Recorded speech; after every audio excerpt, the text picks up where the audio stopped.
So we have Jon Tattrie with us today. He is a journalist for CBC News Halifax, and he's the author of 7 books, including Peace by Chocolate, which is what we are here to talk about today. So everyone give Jon a little welcome on your cameras, please.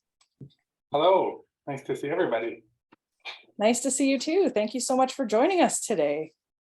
Yeah, it sounds like an awesome book club, so I'm really happy that you picked my book this month. Even if you didn't all have a chance to read it, that's fine. As long as you all tried the chocolate, at least that's the main.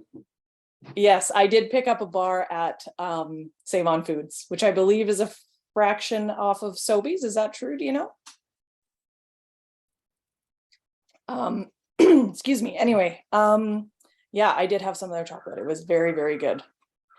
So we've got a whole bunch of questions for you today, Jon. The first one is someone's wondering, are you still in touch with the family?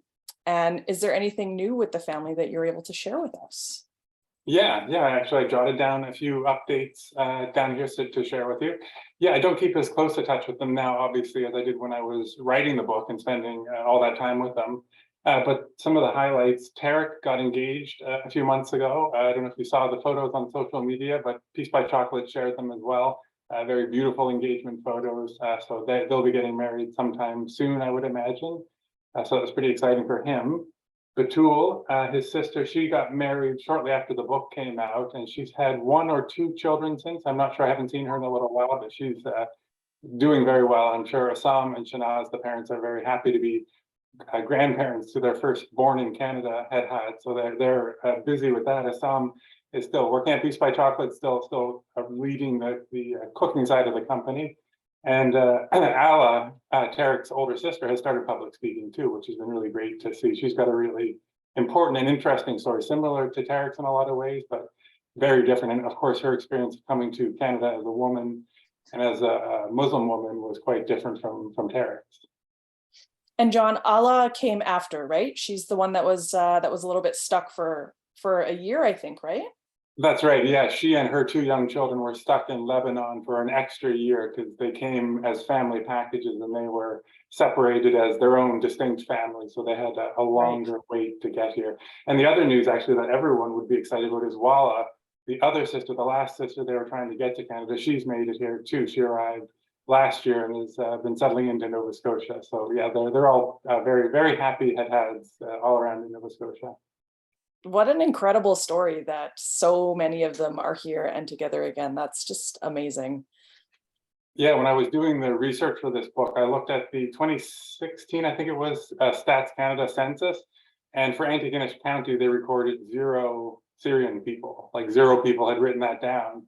And now there's at least 100 people, I would say 100 Syrian people in Antigonish, if not 150 now, that had but a whole community that they were welcomed into of Syrian who have really integrated well into Nova Scotia. Wow, that's amazing. Next question for you is, how did you first get connected with the family for this project?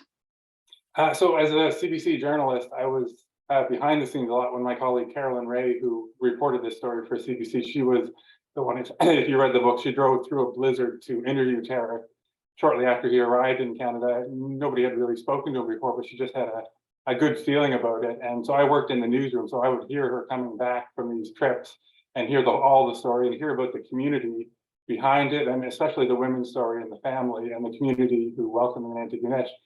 So I knew a lot of the stuff that didn't make it into the news. That was my first sort of connection to them from the outside. The first time I spoke to them was a couple of days after Donald Trump was elected president in the United States, and Ala had just arrived in Canada to that news. And Justin Trudeau was in Nova Scotia visiting, and so the Hadhads managed to meet Justin Trudeau for the first time. Tarek and his father met the Prime Minister, had a very warm hug with him, and it was a story that resonated across Canada, these sort of 2 contrasting approaches to immigration. So when that happened, I spotted that and I called Tarek up and interviewed him as a journalist and hit it off with him, and I just really enjoyed their story. So it was a little after that I contacted them and met with Tarek and said, I'd like to write a book about your family, something that you could have as a kind of family heirloom to tell the story, but also something that could share your uplifting story with more people. And after a long scrutinizing period, they eventually decided to do that. And so we started working together on the book. Wow. And has it also been made into a movie? Yes, entirely separately, strangely enough. It's also a Jonathan from Halifax. He's in California now, but he had actually started on the movie before I got involved with the family. And his movie is inspired by true events, so it's not a literal telling of their story, but based on. And mine is the actual, sort of documented account of their story. But they were entirely separate projects. We spoke a couple of times over the course of them, and it's just the funny, the way that with a book, like when I talked to Jonathan, who made the movie, he said one of his big problems was he couldn't tell much of the Syrian story because he couldn't film there. And I was reflecting that as a writer, I can do that. I just pick up my keyboard and I can create Syria. So I was able to write the book, much quicker than he was able to make the movie, but it's come out since and it's been a real hit around the world. And I know the family has been delighted to see so many people hear about their story and hear that positive message. I see someone has asked about Alice's husband. No, nothing since then. Like so many people in that situation, in that war, nothing since then. No update on her husband. That's yeah, it's so tragic. I found this book to be strangely, like surprisingly emotional. And the way that you wrote about their experience in Syria, and it was so tragic, and you just really captured and you really took us there and made us feel like what that must have been like. And my husband is an immigrant from Iran, but he's not a refugee. He came over like with a visa and everything, and he wasn't fleeing from war by any means. But I found that reading this book just helped me kind of see little pieces of what the reality of immigration is like. Just for anybody that immigrates, of just like that painfully long time period of paperwork and not knowing, and then the culture shock of shoveling snow your first day here and things like that. And I found it to be very, very, very inspiring, the way that you put it all together. Thank you for saying that. That was exactly what I wanted to do with it, because that was the kind of the pitch. So the publisher side of it was, you have the information, but you haven't felt the story. You've heard the story, but you haven't felt it yet. So I wanted to, in the book, give you the kind of inner story on it, the emotional journey that they all went on. And I felt that it was something that was uniquely possible in a book and really gets the best out of that format, because even in a documentary, and even if you were able to speak Arabic fluently and could understand Islam and Shanaz in their own language, you still don't quite get that emotional connection, I think, that kind of can come out of a book. And so I was quite purposeful about that. And it was what they wanted too. That was some of the first early conversations we had, where, like, for example, we decided early on that it would be about 30% Syria, 70% Canada, and that it would be a hopeful story, an uplifting story. So that's the story we wanted to tell, but I wanted to make people understand what it would feel like. And especially coming in that situation, fleeing a war, why would someone become a refugee? For the same reason you jump out of a burning building, because there's no other safe course. Like, this is not a safe course either, but there's no other option. So to know that and to have worked with families like that, I wanted to get that across. And I took little bits of my own life. Like, I lived in Scotland for quite a few years in my 20s.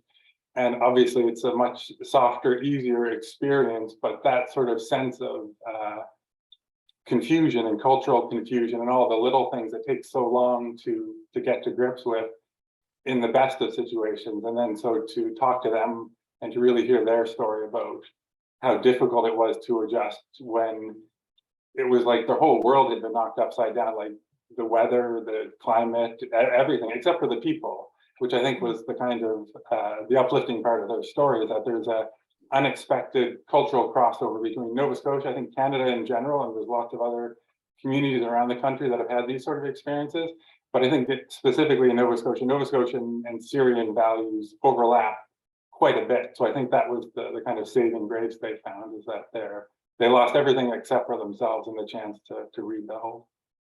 And it's incredible how quickly they rebuilt. They wasted no time, and they were incredibly determined to just thrive no matter what. Even when they were in no man's land in Lebanon, right? It was Lebanon that they were in. Lebanon, yeah, for about 2 to 3 years, yeah. Even there, they were determined to make the best of where they were and make sure that that wasn't where they were going to stay. It was incredibly inspiring for sure. How much time did you spend with the family writing this book? And did you spend the most time with Tarek, or was there kind of a split between different family members that you spent time with? So for the most part, I did in-person interviews in Antigonish. And so geographically, I'm in Halifax, the capital of Nova Scotia, and Antigonish is about 2 hours north of here, kind of into the Highlands, on the way to Cape Breton, about halfway to Cape Breton. So it's a full day, 2 hours there, 2 hours back to go there. And I knew early on that that's what I needed to do, was to spend a lot of time with them. I'd spoken to Tarek on the phone quite a bit. And in that scrutinizing build-up period, like I met many of their friends and business colleagues and people they trusted, who kind of just to make sure that everything was going to fit well. So once we got into those interviewing stages, I think I did about 12 in-person ones. And what I would do is I would drive up to Antigonish and spend about 2, maybe 3 hours at the most interviewing them. And usually it would be Tarek, Assam, and Shanaz, always those three were there. And Ala would spend a lot of time there. Batul would kind of come in and go out. She was much younger at the start. And the younger kids were always just kind of running around. It's not a big house, so everyone was there. So I did about a dozen or so of interviews like that. And that got the core story out there. And as I mentioned in the afterword of the book, I realized at a certain point that I was missing a lot of the emotion of the book and a lot of the women's stories. Like there was a part of it I just wasn't able to access. And I remembered something that Frank and Heather, two close friends of the Hadhad families, they provided the house that they now live in, very strong support with the business. And Frank would notice that Heather noticed that if she went over to visit, she would just walk in and visit them, everything would continue as normal. But if Frank came over to visit, the women would kind of all go upstairs, put on more formal attire, outdoor sort of attire, come down and join the conversation. But it had changed. And I felt like that was happening in some ways with the interviews too. So that was when I had the good idea to call on my wife, Giselle, who is a TV researcher, interviewer. She does this sort of thing professionally. So she came up with me one day in Antigonish and did the hard work of sitting down with Batul, Ala, and Shanaz in particular, and interviewing them for a few hours while I took the kids with Tarek to the chocolate factory. And we went on a tour of the chocolate factory, got to try lots of samples, see what they were working on there, see their dreams drawn out, literally, handwritten on the walls. And she got a lot of connection out of that story, a lot of the emotional side of the women's story. And then I followed that up with some phone interviews, which was another way I found to, once we just built up a lot of trust, I would call Ala, especially Ala and Batul, who both are quite fluent in English, and do a phone interview with them. And then the last interview was the best one. I spoke to Assam through Tarek. I was in Toronto for a conference, and I was sitting at this beautiful hotel room, huge window right over the bright lights of Toronto. And Assam told me about why he picked chocolate in the first place, what inspired him to start a chocolate business of all things in Syria. So that was the last interview I did. So it was over a period of maybe a year plus, and 20 to 30 total interviews plus archival research plus lots of interviews with all of the other people